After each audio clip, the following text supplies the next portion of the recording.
Hi there. This past October, I interviewed Neil Biggin, composer of Top Gear 3000 for the SNES. We walked through his life as a musician in the games industry and covered a lot of ground. One of the things we talked about was his views on the MIDI standard and how he was forced to work with it when writing his SNES music, which was actually pretty funny to explore. I decided to cut out that section of the interview and make it its own video. Enjoy. I wanted to talk a bit about in our emails you had a few things to say about MIDI. Yeah. Yeah. Well, I mean, MIDI is a fantastic invention. It enabled us to connect equipment from from sequencers to synthesizers and things like that. But it also, in its early days, it was really flawed. And we would get these crashes constantly caused by MIDI between certain synthesizers or samplers or whatever it was you were trying to trigger. You would get these crashes. So that annoyed me. So me and Mark Barrett used to call them MIDI fucks. Basically the software would crash. So this used to happen on everything from the MSX through to the Mirage. Everything we ever had some kind of MIDI crash happening. And then when it came to composing music for the PC, there were multiple ways of creating the sound for that. But the posh way, the modern way, became what was known as the general MIDI sound set. That's the one. Yeah, which was, to most people, this was an amazing advance in computer music. What it gave you was, instead of old Sound Blaster cards used to be sample based, so very similar to the Amiga, but somehow never as good as the Amiga. I don't know why that was, but nobody ever did. I don't think the music sounded as good on the old PC games as it did on the Amiga, but it was very similar technology. I understand. I can't really remember. It's a long time ago. But then all of a sudden, this GM sound set came around. It was 127 sounds. So in that, you would have something like 5 bass sounds, 2 bell sounds, 3 string sounds, 2 kick drums, 3 snare drums, 2 hi-hats. So it was full of this 127 sounds. I can still remember the numbers of some of the sounds, but the vast majority of these sounds were awful. Absolutely awful. They were sterile and they were created by somebody's grandma in a basement. They were truly disgusting sounds. But to most people, they actually absolutely loved them. And I used to read about other games musicians telling me, say how they absolutely adored writing with these fabulous new sounds, because compared to some things, they were fantastic. But I honestly prefer that DX9 sound chip in the Mega Drive, the Genesis. I so prefer writing for that and creating sounds in there because you could change them. These the GM sound set, they were fixed. A bass was a bass was a bass. And the reason for that was the original GM sound set was created by Roland. They were the gods. That was a top tier of sound at the time. So they created this sound set. So number 35 was a bass. Their number 35 was a really clean, I think it was a soft bass, but it was a really clean bass. It was brilliant. But then you've got other companies like Sound Blaster did their version of the GM sound set, which wasn't quite as good. However, it was still a soft bass, and number 12 was still a kick drum or whatever it was at the time. So what that meant was other sound cards could do their own copy of the GM sound set, and in theory, every PC would have a similar sound.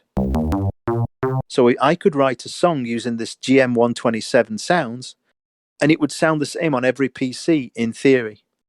But in reality, I would walk around the company at Gremlin and listen to all the different sound cards, because everybody had different sound cards, and go through the test room with the guys in test, and I would hear my songs being destroyed by other sound cards. But even then, even on the Roland sound, it was awful. It was so sterile. I write songs around music around sounds. I want interesting sounds. I don't want the same standard bass sound on every song. Every song sounds the same if you're using exactly the same sounds, to me, unless you're the kind of person who composes in a traditional way. So if you're good at orchestral composition, for example, like Chris Adams, if you listen to a game like what was it called? Slipstream, that Chris Adams did the soundtrack for Gremlin. His composition, and I think Pat Phelan did some as well. Their orchestral composition and the use of the orchestral sounds in there, and their use of the general MIDI and the ability in the sequences to use different emphasis and tricks on the sounds was absolutely terrific. So orchestral stuff I thought sounded fantastic, but every time I had to use those sounds, I wanted to shoot myself. I hated it with a passion. What was beyond me, and still is beyond me, is that Roland turned this into a synthesizer, so you could buy this to take it home and play these sounds. It was worse than a home Bontempi organ to me. It was absolutely awful. Wait, worse than your first organ? Worse. Absolutely. It was less inspirational. That wind organ had one wonderful sound. The GM 127 had no wonderful sounds for me. I did like the bell. It had a really great, crispy, clean bell. But you can only write one song with that, and then they all sound the same. What was it called? Then they released a unit, didn't they? Like a little standalone. Was it a D110 or something? That was the Sound Canvas SC88, I believe. That's it, the sound canvas. And me and you had talked about that. And I think at some point we had that little box, the SC88. I think that was there in the studio at some point. I think I used it for something. Yeah, I know Pat did, at least with a few soundtracks, even Red Book. I think that's what happened in a particular. I think me and you had discussed it. I think it might have been Fatal Racing, which is called Whiplash in the States. I think I'd written that with a sampler and written Red Book with a proper sampler, the Akai sampler, and used fantastic sounds. But I think some of the sounds were from the sound canvas, just because I'd had to write DOS versions. I'd had to write basic general MIDI versions. When it came to writing the Red Book versions, I did a half and half, some kind of hybrid of general MIDI and that. And when you listen to the Whiplash sound, you can hear.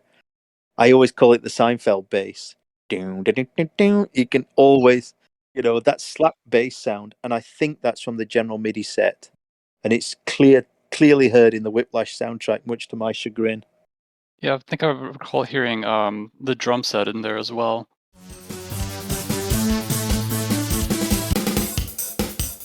Yeah. I'm sure some people are fantastic with it. It's just not how I write. I'm inspired by sounds. Yeah, I understand both camps, but like, if you give somebody who's inspired by sound design the sound canvas, they're just not gonna like it. That's just how it is. No. I've listened to your music, and I think you could make that sing. Like how your phrasing with certain, and how you what's the word? How you use pitch bend.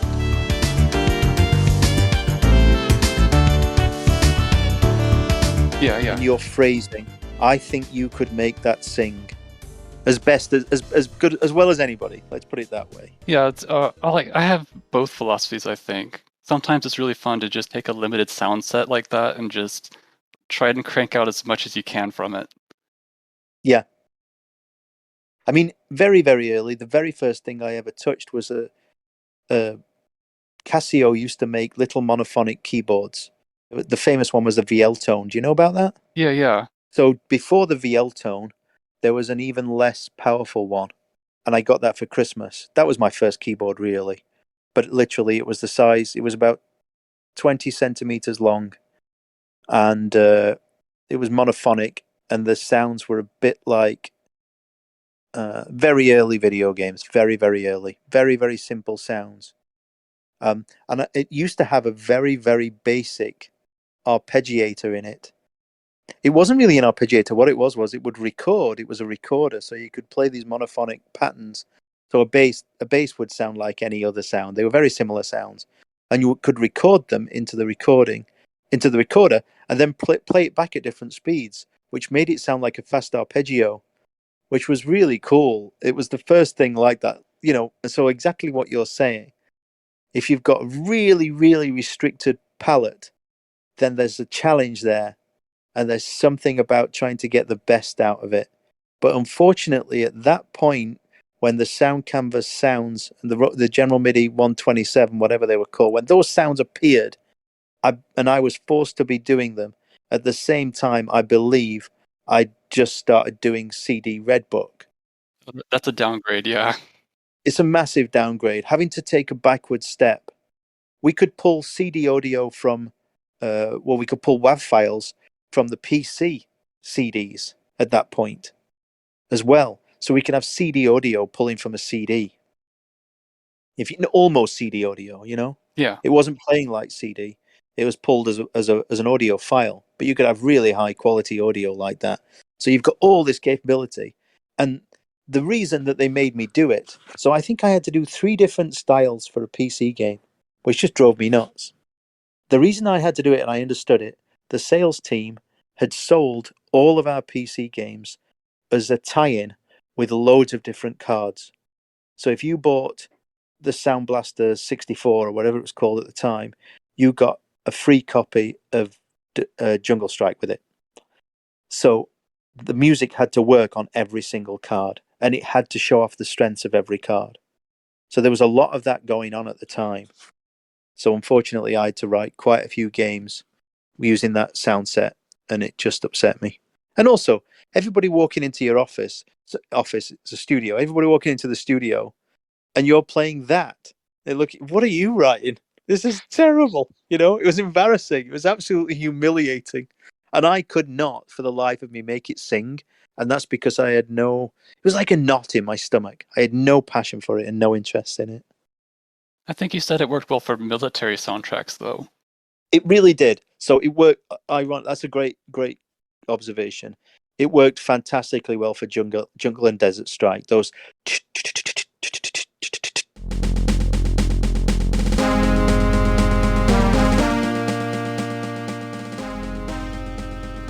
And bear in mind as well, it's important to say that the tunes on Jungle Strike and Desert Strike weren't written by me. I did cover versions of them. Yeah, that's right. It's like the only time you did an arrangement, I think. Yeah, it is. And I absolutely loved it, I'll be honest. And I think I loved it because it was easy to do that by ear with that game. I could hear all the notes easily, and I could convert them to PC or what I used. I think I don't know. Anyway, doing them on PC using that was really nice because it's a decent military snare sound. You know. Yeah. Yeah. Basically, what you're doing is you're mimicking what a military band would do. So you're mimicking real sounds from a real orchestra, and that's what they did for that. It's a very clever idea, that 127 sounds, and they covered all the bases. There was an oboe, there was a violin, there was a viola, there was a cello, there was a timpani. All the sounds were there. Everything you wanted. I can't remember all of them, to be honest, but everything was there from a full orchestra. So every instrument that would have been in a military band was represented in the GM sound set. Yeah. Another thing is something that ended up kind of cruel in my opinion was you ended up having to use that MIDI sound set to write SNES music. Yeah, it was an odd situation. I don't know how anybody else did it. I can tell you, Pat actually used an Amiga, so you were really shortchanged on that one. Pat used an Amiga. Yeah. I didn't know that. I wonder why I didn't do that. He like wrote the tunes on Amiga and ran it through a converter, and it kept all the samples intact. No way! That's devastating. That's before me. Yeah. So I got the worst version after. Yeah. Oh, man. You know what, though, being honest, I don't know if that's my fault. I can't remember what happened. I'll tell you why. That's a really great fact. I'm glad you shared that with me. If you think about it at that time, I'd moved from Amiga Pro Tracker, so a very basic TV screen with this old school technology. So I'd moved from that onto Cubase version 2.1 or 3.1, whatever, really early version of Cubase. Cubase was the most amazing step up in sequencing. It was light years ahead. And now I'm sequencing using this. I could do things like if I had double notes, there's a thing called delete doubles, so you can delete duplicate notes, and just thousands of little tricks inside Cubase. It was a wonder when it arrived. So if somebody came to me and said, you've got to do a game for the Super Nintendo, you can either do it on Cubase or Tracker, I would have definitely said Cubase. But now, knowing what I know now, I would have definitely written songs in the Amiga. And you know what? That explains why some of those SNES songs sound fantastic and mine are dreadful. Really. It truly, truly. I remember hearing somebody doing a game. It was based on rock and roll. It was called something like Rock and Roll Racer. Oh yeah, that was Tim Follin actually. Oh, you know the stuff. The music was outrageous.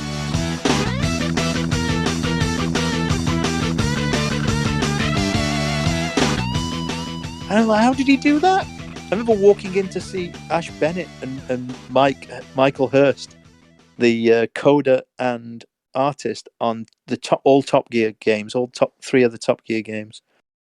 They did most of the art and all of the coding between them on all three of those games.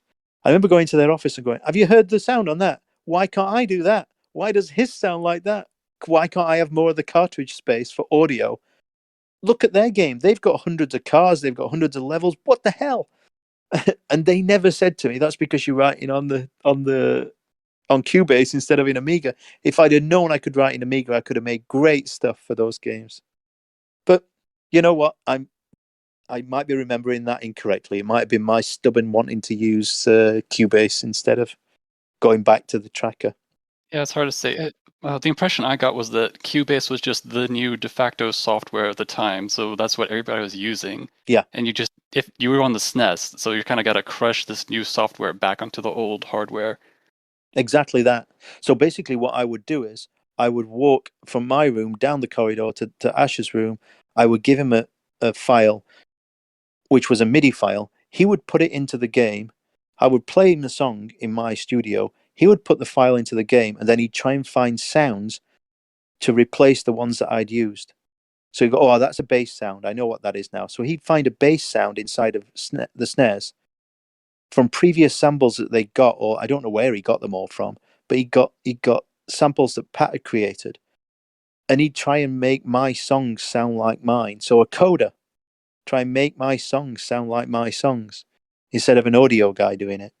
And I love Ash to bits, but you can imagine it's gonna take a hit.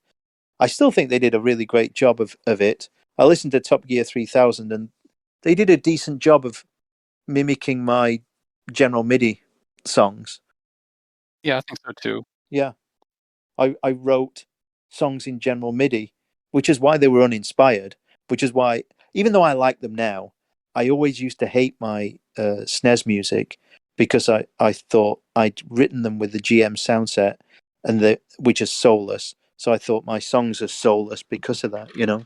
Even today, I thought you don't like Newman-Haas IndyCar Racing, the song I No, included in my mix. You said you still don't like that. I can't believe that's a thing. I can't believe that's a thing. I can't believe it's on YouTube. It's embarrassing. And that's truly is embarrassing. In fact, that game was embarrassing um, at the time for me. They came to me. I don't know how long I had, like a few days or something. They said we need sound effects. How did I not know about this game 3 months ago that we were going to develop it? I had no idea. So I think they came to me with 3 days or something like that. And of course, it's a long time ago, but something like that. And I just had no time to write songs. I think they needed 8 songs for 8 levels or something like that, or 6. There's no way I could write good songs in that amount of time. And for that machine, you have to be kidding. So I remember them coming to me and saying, "Haven't you got anything you haven't used before? Anything you rejected?" So yeah, that ended up being all my rejected ideas. Everything that was terrible, that wasn't good enough to be used in a video game, went into that Newman-Haas, or it went into the. It was either that, and there's soccer rejects in there. There's there's all sorts in there. And or it was either that or the more awful um, Skidoo or Sea-Doo game. What was that one called?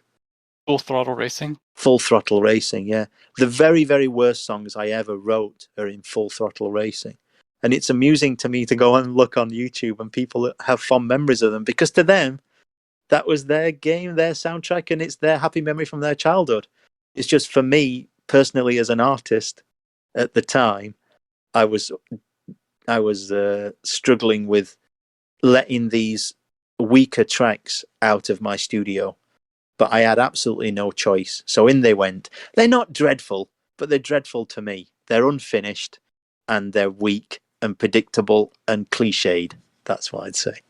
Yeah, I don't have the childhood memories for these games actually, but I'd still say it's a little like undercooked is the word I would use. That's a flattering way of putting it. Thank you. You're very kind. Even in my mix, you'll notice I layered drums on top of the IndyCar racing tune. That's very kind of you. But I still think there's a good seed of an idea there, good enough to include. Yeah, this is it. You see, this is what they were. I think my friend Mark Barrett always says the best bit of writing a song is the first 8 bars, the first 8 bar loop, and it's true. You write an 8 bar loop, and then you start building a song from there. So that might become the chorus or the verse or the middle 8 or the intro, but it starts with an 8 bar loop, and all of those songs would have just been an 8 bar loop, and then I would have quickly tagged on extra bits, and then when I found they weren't working or they sounded tired or cliched or derivative, then I would get rid of them. And so when I listened to them with plodding bass lines with predictable notes, then I get upset about that, and oh god, no, that's got my name on it, that kind of stuff. It's just stupid pride of a teenage idiot. Yeah, just a little bit. Although Top Gear 3000, I think that sounds just good objectively. Thank you. I'm fond of it now, and I'm probably more fond of it because that gets a lot of love online. It gets a lot of love on YouTube. Like there's a song in there I did an homage to Route 66, I think, in there. The classic song. I think everybody's covered that. I did an homage to that. It wasn't a cover version, but I did a bass line that was similar to that. And there's some nice tricks in that. I listened back to it recently, and there's some nice tricks in there. And I'm not ashamed of that one. But I wish I could have done it in the Amiga. It would have sounded way better. Well, obviously. Yeah. I'm disappointed about that. I could have done a really good job. And that's where I'll cut it off for now. There's plenty more if you're interested. Link to the full interview in the description and probably on the screen right now. Thanks for watching.